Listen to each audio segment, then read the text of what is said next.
পরিবার থেকে বিতাড়িত হয়েছেন, ভাগ্যে জোটেনি বাবার সম্পত্তির একটি কানাকড়িও। বেড়ে উঠেছেন শহরের ফুটপাতে থাকা বাস্তুচ্যুত মানুষের সাথে। ফলে অনেকেই ধরে নিয়েছিলেন বড় হয়ে ভিক্ষা করা ছাড়া আর উপায় নেই। অথচ কি আশ্চর্য একবার ভাবুন, সেই ফুটপাত থেকেই তিনি স্বপ্ন দেখছেন বাংলাদেশের প্রধানমন্ত্রী হবেন। এমনকি সুযোগ থাকলে হতে চান ভারতের প্রধানমন্ত্রীও। বলছিলাম জনকল্যাণ পার্টির প্রতিষ্ঠাতা খায়রুল দেওয়ানের কথা। সোশ্যাল মিডিয়ায় আলোচিত এই নেতার পরনে নেই কোনো দামি স্যুট কোট, বাহন বলতে কেবল ভাঙা এক বাংলা সাইকেল। তবে অবাক করা ব্যাপার হচ্ছে, প্রথম পাগল মনে হলেও এই মানুষটি এখন বুক ফুলিয়ে চ্যালেঞ্জ করছেন দেশের বাঘা বাঘা নেতাদের। যত বড় শরীর নয়, যেন তার চেয়েও বড় কলিজার মালিক খায়রুল দেওয়ান। কেউ কেউ তাকে নিয়ে হাসাহাসি করেন, আবার কেউ কেউ পাগল বলে এড়িয়ে যেতে চান। কিন্তু গরিব নেতার সোজা কথা, নির্বাচিত হতে পারলে বাংলাদেশকে তিনি বানিয়ে ফেলবেন স্বপ্নের আমেরিকা কিংবা সিঙ্গাপুর। টুটি চেপে ধরবেন সকল চাঁদাবাজ আর সন্ত্রাসীদের। রাজনীতি মানেই যেখানে কালো টাকা আর পেশি শক্তির দাপট,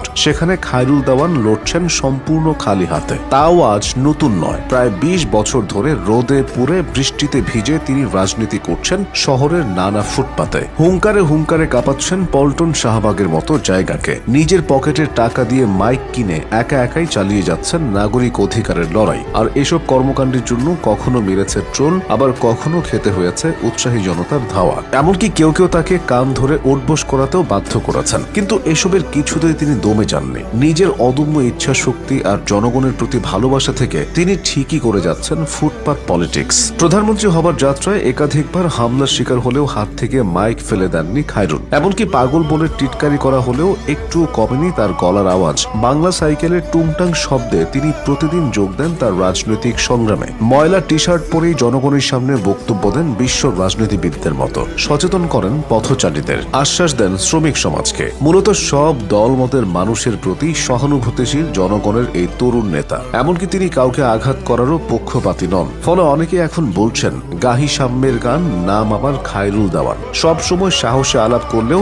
হঠাৎ করেই যেন কিছুটা থমকে গেছেন অকুতোভয় এই রাস্তার রাজা। যে খায়রুল এতদিন কাউকে পরোয়া করেননি, নির্বাচনের ঠিক আগ মুহূর্তে তাকে গ্রাস করেছে এক অজানা আতঙ্ক। সম্প্রতি ইনকিলাব মঞ্চের মুখপাত্র এবং ঢাকা ৮ আসনের স্বতন্ত্র প্রার্থী ওসমান হাদির উপর সন্ত্রাসীদের গুলিবর্ষণের ঘটনা নাড়িয়ে দিয়েছে গোটা দেশকে। দিনে দুপুরে একজন এমপি ক্যান্ডিডেটের উপর এমন হামলার ঘটনার পর প্রশ্ন উঠেছে, বর্তমান প্রেক্ষাপটে ঠিক কতটা নিরাপদ সাধারণ প্রার্থীরা। রাস্তার ছেলে হলেও দেশের এই অস্থির পরিস্থিতি ভাবিয়ে তুলেছে খায়রুলকেও। ফলে মনোনয়ন ফর্ম কিনলেও তিনি ভয় পাচ্ছেন গণসংযোগে নামতে। এমনকি ফোন কল রিসিভ করলেও নাকি পাচ্ছেন হুমকি ধামকি। তবে কি রণে ভঙ্গ দেবেন খায়রুল, নাকি সকল বাধাকে বৃদ্ধাঙ্গুলি দেখিয়ে ঠিকই নেমে যাবে